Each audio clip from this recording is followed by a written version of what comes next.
Gotta go. Yeah, I'll call you back. I'm with that realtor lady.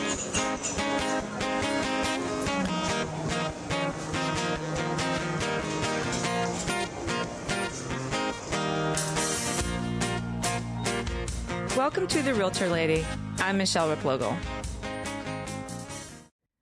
Hi, this is Michele, and you are with The Realtor Lady. Today, I want to talk a little bit about appraisals in real estate for the purchase. The reason I bring this up is because I had such a crazy week with a transaction where I had a buyer, reasonably so, wanted to get an appraisal on a property, and within his contract, they were allowed, this is a family, to have an appraisal and make that offer. And then when their offer is accepted, they say, look, we're willing to pay this price, but we want to make sure that that price is the correct price, sure, that it comes in at value. Keep in mind, appraisals are really designed for banks to reassure the bank that the loan that they are lending on that property is good. That price is valid for that property. So when you make an offer and you say, yeah, I'm willing to pay this price, and the seller says, I'm willing to accept this price, that's market price. The value then comes in for the bank of when the appraiser looks over the property and they look at the size of it, the condition of it, attributes, features, benefits, put that all together, look at the surrounding homes and the surrounding neighborhoods and says, yeah, they offered this price, and I can tell you, Mr. or Mrs. Bank, that this price is in fact a good value for this home, and your loan that you're putting on it is safe. The value is there. Great. Now we get into a situation where we don't have appraisers to actually appraise the home. Well, why not? We have appraisers everywhere. People are buying houses all the time, and there's appraisals happening all the time. Well, this particular property is a fairly unique property. It's a large property. It has a pool. It has some little outbuildings, and it's kind of been deemed complicated. That's what we were told by one appraiser. Well, basically what he's saying is, well, I can get paid the same to do less on a different piece of property. Now, there are people who are saying that these appraisers are lazy. I'm not really going to go there, but I'm going to say that they're cherry picking. Why? Because I also have a condo listed downtown Santa Cruz that's one bedroom. It's in a building. There's no garages, there's no attics, there's no crawl spaces, there's no other extraneous features of this home to add in or worry about as an appraiser. They can pick it up, be done in 15 minutes. So that's not really laziness, but that's cherry picking, in my opinion, because that appraisal was ordered and done well within the time frame, actually a little bit sooner.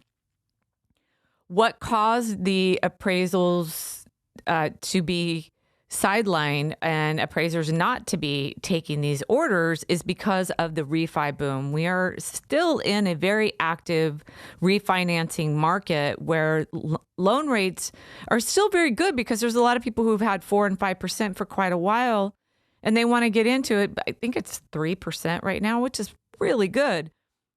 So what's happening is the refinancing of properties is coming in, and that's taking a lot of the appraisal orders and it's shifting them to really what are, in my opinion, much easier orders for the appraiser to do, because sometimes if the value is pretty much there, they know that they just have to bring in that refinance value and they are actually quicker. They do get paid the same. One of the other issues that we've run into is that because of the mortgage meltdown, appraisal companies have come in and they work with the banks to create a third-party system, because at some point when the market was really hot, it was considered that the realtors, lenders, buyers, sellers, anybody involved in the transaction was actually helping to overinflate the property's value. So they wanted to keep the appraisers away from all these other people involved in the transactions, and they created these third-party companies Well, these third-party companies now employ these or give these assignments out, and they are swamped. And what happens is the appraiser can go in and look, instead of getting a phone call and saying, hey, do you want to take this order? They can just go online and look basically and just take what works best for them. And that creates a system where we have appraisers taking possibly easier orders than the more difficult ones. Hey, I know if I was in that business, I'd do the same thing. This is not to judge them. This is to give understanding about what's going on in the current market, which my podcast is completely about, making sure that you understand some of the stuff that's happening actually behind the scenes. The other thing that's happening is, like so many trades, not real estate, realtors, there's always a ton of realtors coming in this business, but we have no new appraisers really coming in. And part of that is because of the requirement, it's required to actually become an appraiser. It takes 158 hours of appraisal courses. You have to get your license, and you have to acquire 1,000 hours of experience with an appraiser, pass the state exam, and get your license.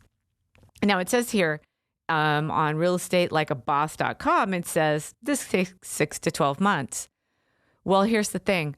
Find an appraiser that is going to let you shadow them, because that's basically what this is saying. They are busy. They're getting paid. They are not going to want to take on an apprentice. So they're just at the knees, cut off right now just to get new appraisers in there. These qualifications that they have to meet, or these hurdles that they have to jump through to actually get it, are insane. I mean, 1,000 hours, even if it was 500 hours of shadowing, I mean, an appraisal itself at the property is 15 minutes, and then it's hours of working on it, which you probably don't want someone hanging around you.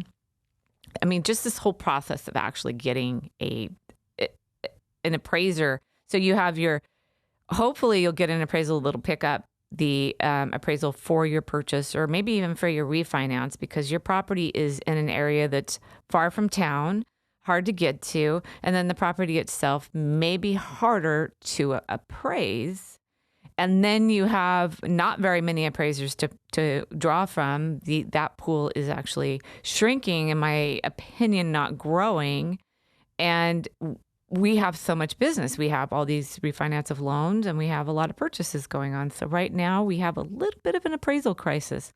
Have no idea how this will get better, although I do know in order to solve my own issue of having a property that was considered a bit complicated and we were having a hard time getting an appraiser to pick it up, was basically just to start calling appraisers and then getting them into the third-party pool if they weren't already, and getting them to take it and just calling them up one by one. And we actually did get an appraiser that way. So that is a trick you can tell your realtor about, or of course use me, who's very clever, and get past this appraisal hoop, because just when you thought you understood everything about the property and you got past any other issues that you were worried about with the home, and you've got all your loan paperwork in, and then you hit the appraisal wall. Anyway, that is a little primer on appraisals. Thank you.